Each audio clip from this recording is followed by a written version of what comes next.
Hey everybody, and welcome back to SFF180. This is a very brief special edition announcing the 2013 Nebula Award nominees.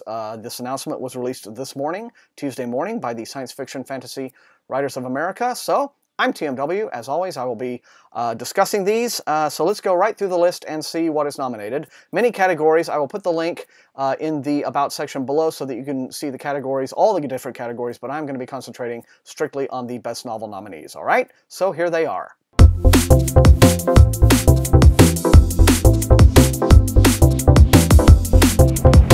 It's a big list, 8 titles, and it looks like they're going after the the Oscar principle now of, oh, let's just throw everything against the wall. First book up is We Are All Completely Beside Ourselves, a novel by Karen Joy Fowler.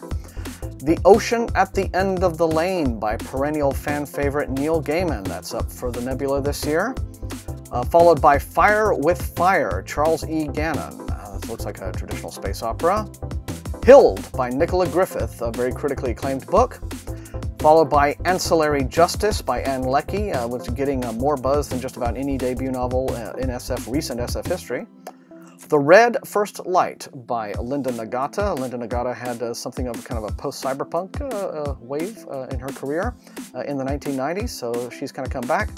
A Stranger in Alondria, Sophia Samatar. This came from Small Beer Press, a very highly respectable independent publisher. And finally, The Golem and the Genie, another debut novel by Helena Wecker. Okay, there they are. Very interesting list. Certainly is probably not going to resemble many other awards lists coming up in the awards season. Certainly bears almost no resemblance to the BSFA, a British SF Association Award nominees that were just announced recently. Will probably bear very little resemblance to the Hugos coming up. I'm just going to go through some of these pretty quickly. Books like We Are All Completely Beside Ourselves and Hild, both of these are very highly acclaimed books by writers with a track record in SF. Nicola Griffith won the Nebula, in fact, about 20 years ago for a book called Slow River. But it's interesting. Neither of these books, as I understand it, are strictly science fiction or fantasy. Karen Joy Fowler's novel, probably, it has to do with like ape research, so there's some scientific elements to it, but it's being marketed as mainstream, which is probably why a lot of you haven't really heard of it. But again, Fowler is a highly, highly respected writer. And Hild is a book that I'm personally dying to read. I have a copy of it here. It has gotten the level of praise that you ordinarily see associated with George R.R. Martin, Guy Gavriel Kay. So I'm super excited to read it. But as I understand, it's not a fantasy novel. It is a straight-up historical. The long and short of it is, I'm sure both of them are superb books, but it's interesting to see them on the Nebula nominees because they seem to be outside the genre. Ocean at the End of the Lane, again, that's a deeply beloved bestseller. Neil, everyone loves Neil. This is the one book on the ballot so far that I have actually reviewed. That's on my website, so you can go check that out. But it's a very slight story. It's very Bradbury-esque for Neil. It could be the case that even though I think this is a very strong contender, some of the voters may think, well, you know, Neil, in addition to being world famous and super rich, he's also done pretty well in the awards end of things with, you know, a Graveyard Book and American Gods and all that. So maybe, you know, somebody else should get it this time. That could be a stumbling block for Neil, but who knows? Fire with Fire. Bane titles, especially their sort of traditional, you know, this is one of those Bane books with spaceships on the cover blowing up, and you don't really see that sort of thing ending up on award ballots. Unless, you know, again, it's a writer that, you know, whose buddies really like him a lot. And, you know, it's fine. For all I know, it could be a fantastic book. Bane doesn't really send me things. They don't like me that much. But, you know, I could turn up a copy of Fire with Fire and review it if you like. Ancillary Justice. All right, this is, again, a book that has probably gotten more acclaim this year than most. Certainly more than most debut novels tend to get. I have it on my pile. If I weren't, you know, it's been one of my absolute necessary catch-up books from, you know, last year when I wasn't really able to review all that much.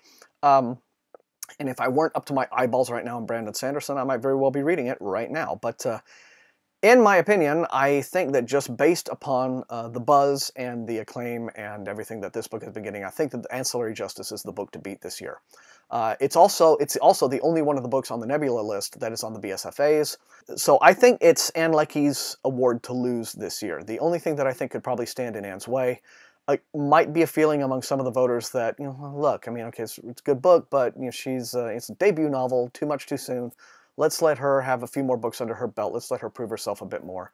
You know, prove she isn't a one-hit wonder with her second book, and we'll see how she goes. So that could be an attitude that some voters take and could stand in her way. But at this point, I still say that it's probably Anne's. Anne would be the top contender. She'd be the one I'd make book on.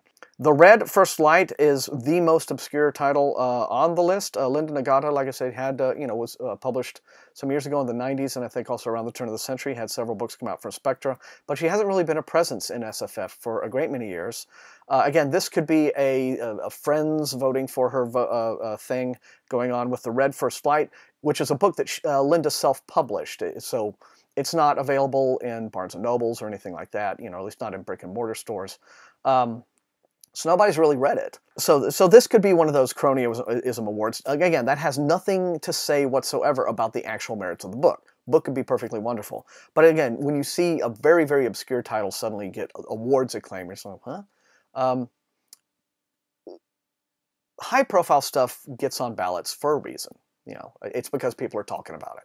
And when you hear something that no one's really talking about, something being acclaimed for awards, it can make you go, well, there's could be politics, but that's fine. A Stranger in Alondria, book by Small Beer Press, a very respected imprint. This is, they get good distribution.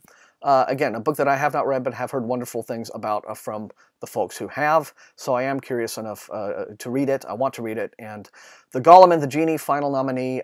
This is a book that I actually started last year and got about 100 pages into before, my film projects and my actual work obligations took over my life, and I had to quit reading. But I do plan to get back to it because the 100 pages I read were uniformly absolutely gorgeous, wonderful storytelling. So I have every intention of finishing that up and putting it both on the website and the channel and telling you all about it. Great book. So that's it. That's the 2013 nominees. A fascinating list. It'll be interesting to see how it goes. Again, for the list in all categories, I will put that link below in the About section. Let me know what you think in the comments. Which of these have you read? Which do you think should get it? And otherwise, until I see you next time, happy reading.